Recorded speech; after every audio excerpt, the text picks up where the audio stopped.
السلام علیکم۔ آج کی اس ویڈیو میں ہم بات کرنے والے ہیں مضمون نگاری قرآن راہ نجات۔ قرآن اللہ تعالیٰ کی آخری وحی ہے اور اس میں تمام بنی نوع انسان کے لیے رہنمائی ہے۔ قرآن ہدایت کا سرچشمہ ہے۔ قرآن میں نجات اور دکھی لوگوں کے مسائل کا حل موجود ہے۔ پورے قرآن میں اللہ تعالیٰ مسلسل ہم سے کہتے ہیں کہ ہم اس کی طرف رجوع کریں اور اس سے معافی مانگیں۔ یہ نجات کا راستہ ہے، یہ ہماری تباہی سے نجات ہے۔ قرآن ہدایت کی کتاب ہے، اس میں مایوس لوگوں کے لیے امید ہے۔ قرآن میں تمام پریشانیوں کا حل موجود ہے۔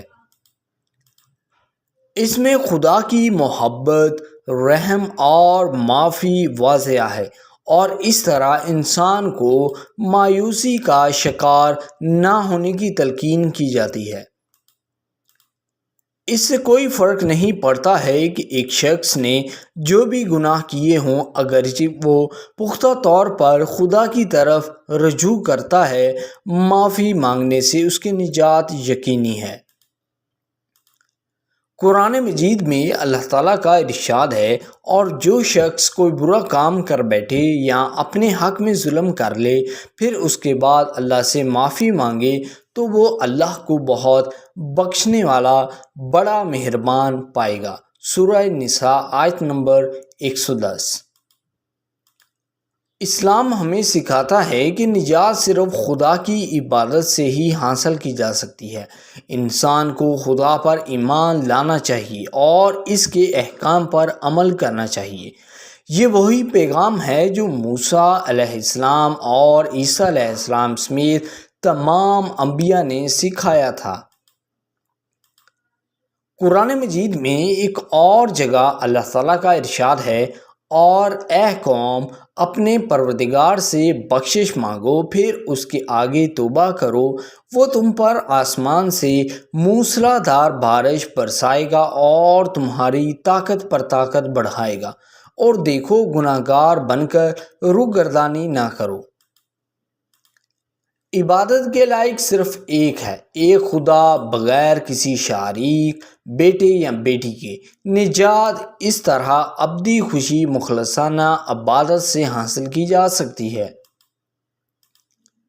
وہ لوگ جو کھڑے، بیٹھے اور لیٹے اللہ کو یاد کرتے ہیں اور آسمانوں اور زمین کی تخلیق میں گہرائی سے غور کرتے ہیں اور کہتے ہیں کہ اے پروردگار، تو نے اس کائنات کو بے فائدہ نہیں پیدا کیا، تو پاک ہے، تو قیامت کے دن ہمیں دوزخ کے عذاب سے بچائیو۔ اس کے علاوہ اسلام ہمیں یہ سکھاتا ہے کہ انسان بغیر گناہ کے پیدا ہوئے ہیں اور فطری طور پر خدا کی عبادت کی طرف مائل ہیں۔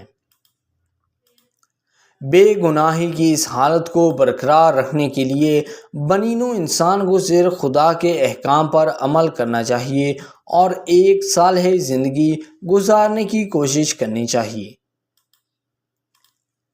اگر کوئی گناہ میں پڑ جاتا ہے تو بس سچی توبہ کی ضرورت ہے، جس کے بعد خدا سے معافی مانگی جائے۔ جب کوئی شخص گناہ کرتا ہے تو وہ اپنے آپ کو خدا کی رحمت سے دور دھکیل دیتا ہے، تاہم سچی توبہ انسان کو خدا کی طرف واپس لاتی ہے۔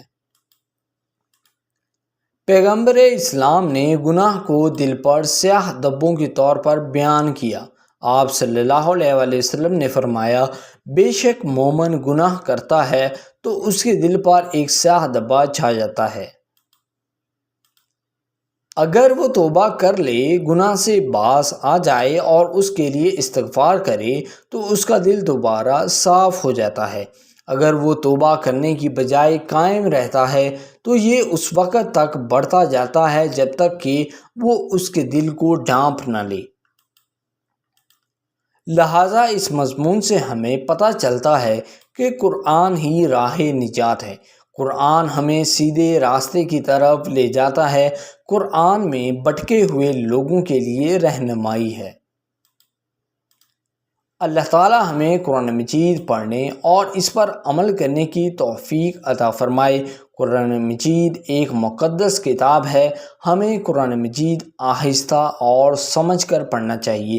سو آئی ہوپ دوستو یہ ایسے آپ کو پسند آیا ہوگا۔ اگر آپ نے ابھی تک اس چینل کو سبسکرائب نہیں کیا تو جلدی سے اس چینل کو سبسکرائب کریں اور بیل